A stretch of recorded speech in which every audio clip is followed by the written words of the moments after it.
Hi, welcome back to Bernal Cutlery's YouTube channel. My name is Kyle, and I am here to introduce you to one of my personal favorite knives we have in the shop. We have many knives in many different styles, and I really like this one. It is the Honeski Kaku. So Honeski is a kind of a family of knives that is intended to do boning work and butchery work, and this Kaku is really excellent at breaking down whole chickens.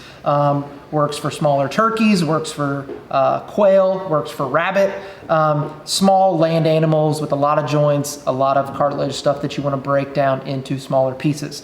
What I really like about these knives is that they have several different zones that can all be used for specific purposes. At first glance, they do look like single bevel knives, but they are in fact double beveled, meaning that they do have grinding on both the top and the back of the knife. It's really kind of like a 90-10 grind, so it really does encroach on that single beveled characteristics, which will play into how well they perform on doing things like breaking down chickens. So the first zone we're going to talk about here is the tip of the knife. It follows the spine and tapers down into a very precise point, which allows you to do really tight work on things like taking the thigh bones out, taking the bone out of the drums, kind of working that wishbone out if you're the type of person that takes the wishbone out first. It can cut through the skin without penetrating the flesh. Just allows you to really control where your knife goes and what you're cutting, even down to those pesky little ligaments that just won't cut. You can just slip the tip in there and it cuts those right in half. The second zone that we're going to talk about is the whole edge of the blade here. It's relatively flat with a very slight curve to it, which makes for a nice smooth stroke down that sternum to remove the left and right breast from the bird, and then you get nice long clean strokes, which gives you a nice clean product at the end.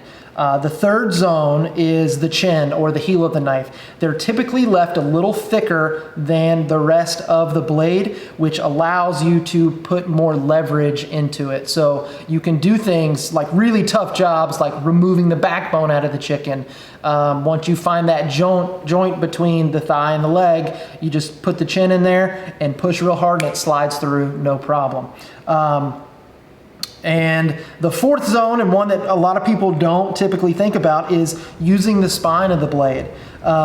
It can be used as kind of a mallet. I'm not going to call it a mallet. I'm not going to tell you to use it as a mallet, but you can strike things very hard. So if you have your leftover pieces and you want to make stock out of it and break it into smaller pieces before you brown them or saute them off, you can use that spine as a leverage point to impact and then crack, say, the thigh bones or the breastplate, things like that. We have kind of the Kaku's big brother in the Garasuki. Very similar construction, the tip, the edge, the chin, and the spine, but it's much thicker, much bigger, so you can process really large turkeys, 12, 15, 16, 17 pound turkeys with relative ease. And the real beauty of these knives, they're not just for chicken. They're not just for turkeys. Like I mentioned earlier, you can use them on small game like rabbit, but people have also had success using them to do some light fish breakdown. If you just want one knife to do all your kind of meat preparations, these Kakus are my #1 choice. Here we have, this is the one that I personally own and I love it. It's the Asha Himono 150 Kaku. It's made out of Shiragami 2? Shiragami 2, so it is a white steel. It sharpens beautifully. It takes on a nice patterning patina as you use it. Kind of tells the story of the knife as it grows old with you. This is a Sakai Kikamori Garasuki. It's made out of Nihonku SK tool steel, so another carbon steel knife, really good for keeping that blade sharp. And these do come in both Wa or Japanese or Western handles, but we really like these with the Western handle because of the full tang and the reinforcement from the rivets.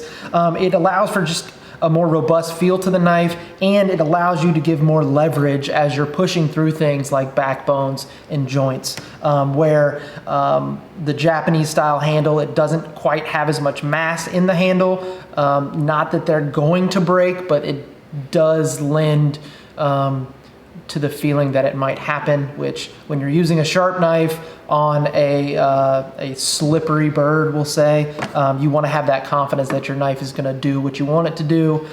So we do prefer the Western handle with the full tang on knives like these. Overall, like I've said probably too many times, I really love these knives. It helps you improve your knife skills, improve your butcher skills, and can help you save money. Buy those whole chickens, break them down, have a week's worth of food. Thanks for watching. If you like what we're doing, follow along with us, hit the subscribe button. We're hoping to come out with more videos like this, not only reviewing knives, but kind of explaining the different styles, what they're used for, and why we like them. Thanks.